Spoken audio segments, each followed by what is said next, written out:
Do you want to learn how to improve your networking so that you can improve your network, so that you can improve your net worth? We've all heard the phrase, your network is your net worth, but how do you improve that network?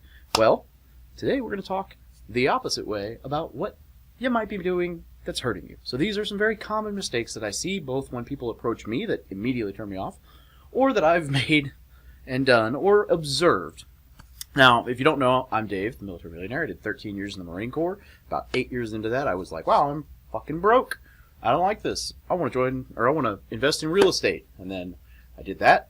And by the time I left the service 5.5 years later, 6 years later, I was financially free, $1 million net worth, running a business, teaching service members and vets how to achieve financial freedom. But if you ask me what my superpower is, I will tell you that I believe it's networking. I am a connector. I like to put people together. I like to find, connections and make those connections happen. And so anyway, all that being said, the first major networking mistake, and this isn't even like networking, this is like common sense 101, but never send a mass email without blind CCing people. You don't want to give everybody's contact info out. If I get mass blasted by somebody and I can see all the emails on it, one of two things happens. If it's a list of potential buyers for real estate deals and or investors in real estate deals, I copy all their information and then reach out to them one-on-one and see if they're interested in seeing the deals that I provide. Because, hey, if you're going to give me all their info, why am I not going to talk to them? So there you go. Now, if it's a list of just people I don't care about, then I'm going to just unsubscribe from your list. And either way, I'm probably going to unsubscribe from your list because I don't want you to be CCing my stuff to 1 million people, because that's how you end up on all these spam lists, right? Now, let's see. Number 2, not understanding barriers to entry. So it's very common for more busy people to set barriers to entry for their time. A key example of this, and one that I actually do a lot, is tell people, hey, reach out to me in 2 weeks. Reach out to me in 30 days. Reach out to me in whatever. And a lot of people take that as like a push-off. Really, it is that they're busy, but also it's a test. If I tell you to reach out in 30 days and you don't, then I saved myself a headache because you weren't serious. And if you do, then you're probably worth scheduling a call with. So if somebody tells you that, pull your phone out, put it on your calendar, and follow up that day or the day after that they told you to. That way, you can be ahead of the game here, and you can actually get that follow-up, right? Because persistence and consistency and all those things really do add up.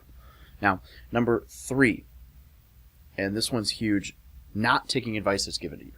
It's like a running joke amongst entrepreneurs and investors and everything else that the number of people who reach out asking to pick your brain or for advice or whatever, and then you give them your time and your advice, and then they either make excuses or just don't even try it, is ridiculous. And then they come back and they want you to give them more time, and it's like, no, you didn't even listen the first time, right? Like, now don't get me wrong, some advice is not great, but if you're coming to me and asking me how I would approach something, and then I tell you, and then you don't even try it, don't come back and ask again, because that's not worth it. In fact, one of the most successful people that I have networked with and know personally, he actually didn't tell me this. He told a friend of his this, and that person told me one of the reasons that I got close to him is because he would suggest something and I'd do it. He'd suggest something, I'd do it. He'd suggest something, I'd try it, even if it didn't work. And he saw that, so he was willing to continue that conversation, because people like to invest in other people, but they like to invest in good bets. Right? Like, I wouldn't buy a crack house in a neighborhood where everything's crack houses, and if I renovate it, it won't be worth anything. Same thing is, you don't invest in people who are just going to be an energy suck, right? And so one of the quickest ways to do that is, like, if you go and ask someone for stuff, or like advice, and they give you books to read, like, come back and report back once you've read those books. Huge hack. Number 4, asking without giving. Look, value is the name of the game. If you are just, if the only time that you contact me is because you're asking for something, I'm going to eventually stop answering the phone, because you're just an energy drain, an energy suck, however you want to call it. You're a net negative in my life. Now, I'm not saying that you should only interact with people who are net positives in your life, although I think that's probably a good rule of thumb. It's good to give back, though. It's good to help others. But if that person is, negative Nancy, and they're always ask for favors, for help, for hand-holding, and they don't take initiative, and they don't do things on their own, then either they need to pay you for that time, you need to be willing to pay for that time if you're going to be an asshole, or they just don't get that time anymore, right? Like, that's it. It's just, it is what it is. So give more than you ask, right? Asking too soon, that's number 5 on the list. So this really is just as simple as it sounds. If you start asking, like at the very beginning of a relationship, you're like, hey, I'm Dave, and I was wondering if you could do this for me. Red flag. So foster the relationship first. Focus on the relationship. That is the biggest networking advice that I can give you, is foster relationships, and then that will eventually turn into mini mentors and networking and improving your group of people that you surround yourself with. And number 6, not understanding body language. So there's a book on this called The Like Switch, and it's written by a former CIA operative who did a lot of, he was a spy, and anyway, cool book. Love it, hate it, whatever, but it talks a lot about body language. So, everybody kind of knows, like, if someone does this, like, that's closed body language. They probably don't want to have a conversation. Little things like having your palms out like this instead of, like this, or closed fists or whatever, like that opens you up. Tilting your head so you expose your carotid artery actually makes people feel more comfortable. Like, anything that makes you appear more vulnerable makes people lower their guard around you. But what I meant by the not understanding body language is, like, let's say you're at a conference and there's like a group of 4 people. If you look at their feet, if they're kind of pointed all over the place, then that's an approachable group. If they're all pointed dead center, like, they're really, really interested in that conversation, and they probably, if you ever walked up to a group and, like, kind of stood there waiting on them to, like, let you into the conversation and they're not, it's because they were really into that conversation. They probably, all their feet were pointed inboard.